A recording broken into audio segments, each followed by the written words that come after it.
आज हम लोग बात करेंगे सेक्स एजुकेशंस के बारे में। तो सेक्स एजुकेशंस क्या है और सेक्स एजुकेशंस का थोड़ा सा हिस्ट्री भी जानेंगे। तो सेक्स एजुकेशन जो इंस्टीट्यूशनल एक्ट है वो 2021 में पारित हुआ था, ठीक है। और सेक्स एजुकेशंस का जो कैरिकुलम है फर्स्ट स्टार्ट हुआ था हमारे इंडिया में ही। एक स्टेट है झारखंड जो कि बिहार से अलग होकर के बना है और वो 15 नवंबर 2000 को बना है।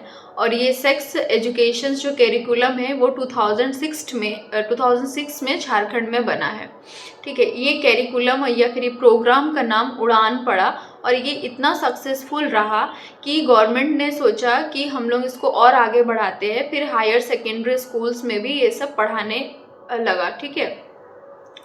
और ये एक मिनिस्ट्री है हमारे इंडिया में, ये मिनिस्ट्री है ह्यूमन रिसोर्स डेवलपमेंट। ये मिनिस्ट्री ने सोचा कि अगर ये सेक्स एजुकेशन कैरिकुलम इतना ज़्यादा सक्सेसफुल रहा इस स्टेट में, क्यों ना दूसरे स्टेट में भी इसको अप्लाई किया जा सके।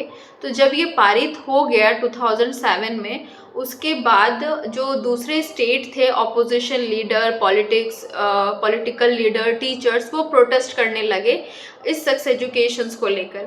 उनका ये मानना था कि जो सेक्स एजुकेशंस ये कैरिकुलम झारखंड स्टेट ने बनाया है, ये पहली बात हमारे इंडिया के जो ट्रेडिशनल वैल्यू है उसको ख़त्म कर रहे हैं और ये सोच वेस्टर्न से आया है, इंडिया का है ही नहीं, ठीक है।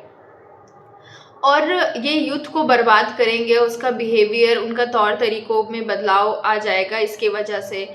ये मतलब एक ट्रेडिशन को ख़त्म करने के वाला बात है, ठीक है। उनका ये मानना था, जिसकी वजह से उन्होंने प्रोटेस्ट करना शुरू कर दिया। और उनका ये मानना था कि आप योगा को ऐड कर सकते हैं, ठीक है, बट ये सेक्स एजुकेशन कैरिकुलम नहीं आना चाहिए। तो ये प्रोटेस्ट करने लगे और ये बहुत सारे स्टेट में प्रोटेस्ट हुआ इसको बैन करने के लिए। तो बहुत सारे स्टेट जैसे एमपी, महाराष्ट्र, कर्नाटका, ठीक है, और छत्तीसगढ़, यूपी और उड़ीसा 2009 के आसपास ये सब होने लगा। तो ये बैन करने की मांग उठने लगी। तो दूसरे स्टेट में ये सब नहीं हुआ, बट झारखंड में ये उड़ान अभी भी चलता है और बहुत ज़्यादा सक्सेसफुल रहा ये। और ड्यूरिंग 1970 के आसपास जब इमरजेंसी चल रही थी, तो जो हमारी सरकार थी उस टाइम पे, उन्होंने एक फैमिली प्लानिंग लाई थी, ठीक है, जिसमें कि पॉपुलेशन को कंट्रोल किया जा सके, ठीक है। तो पॉपुलेशंस को जब कंट्रोल करने की बात आई तो उसमें जो इंडिविजुअल एक लोअर कास्ट कम्युनिटी है उसको टारगेट किया जाने लगा। उसको टारगेट क्यों किया जाने लगा? क्योंकि उनका ये मानना था कि अगर आप एक एग्जाम्पल के तौर पर सोच सकते हैं कि अगर आपकी जितनी सैलरी होगी, अगर कम सैलरी है तो आप एक बच्चे करें, उसको अच्छे से पढ़ाएं, उसको अच्छे से खिलाए पिलाएं ताकि वो आगे जाके कुछ कर पाए। लेकिन अगर आपके पास उतने पैसे ही नहीं है और अगर आप उतने सारे बच्चे कर रहे हो तो उनका भरण पोषण करना, उसको पढ़ाना लिखाना बहुत ज़्यादा डिफ़िकल्ट हो जाता है। और जो मम्मी पापा कर रहे हैं बच्चे भी आगे चल के वही काम करेंगे, तो ग्रोथ नहीं मिलेगा, ठीक है, लाइफ स्टाइल में कोई बदलाव नहीं आएगा। ये सोच करके उन्होंने, क्योंकि उनमें एजुकेशन की कमी थी उस टाइम पर, तो ये सोच करके उन्होंने किया है, ठीक है। अब उस टाइम पे क्या प्रोस्पेक्टिव, सबके अलग अलग प्रोस्पेक्टिव रहे होंगे, ठीक है। तो ये लोअर कास्ट को इंडिविजुअली टारगेट इसी रीज़न की वजह से किया जा रहा था। तो जब ये कैसे इम्प्लीमेंट हुआ, तो ये आशा दीदी की वजह से हुआ है, ठीक है।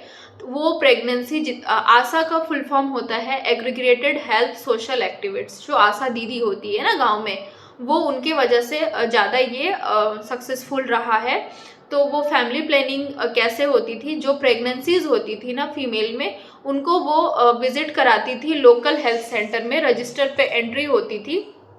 और वो आशा दीदी बहुत सारे काम करती थी, जैसे कि मीटिंग्स अटेंड करवाना, फिर पेशेंट को लेके आना, रजिस्टर में एंट्री कराना, वुमेन हेल्थ डिजीज़ के बारे में, सैनिटाइजेशंस के बारे में, कॉन्डम्स के बारे में, फ्री बर्थ पिल के बारे में, ये सब बारे में बात करती थी। एज अ काउंसलिंग भी करती थी पेशेंट्स का, ठीक है। बहुत सारे रोल प्ले करती है वो।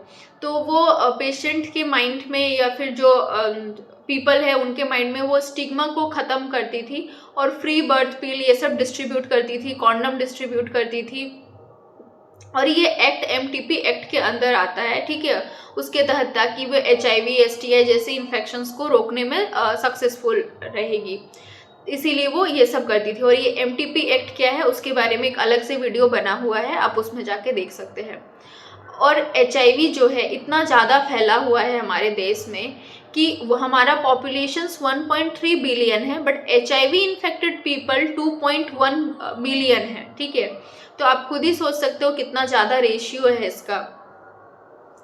तो हम लोग एचआईवी एसटीआई जैसी इन्फेक्शन से बचने के लिए हम लोग अगर खुद में अवेयरनेस नहीं लाएंगे तो ये पॉसिबल नहीं है। और ये कैसे फैलता है, ये ज़्यादातर ऐसा सर्वे में देखा गया है कि ये जो ट्रक्स ड्राइवर्स है, सेक्स वर्कर है और जो LGBTQ कम्युनिटीज़ है, ठीक है, उनके ज़रिए ये ज़्यादा फैल रहा है, ऐसा देखा गया है, ठीक है।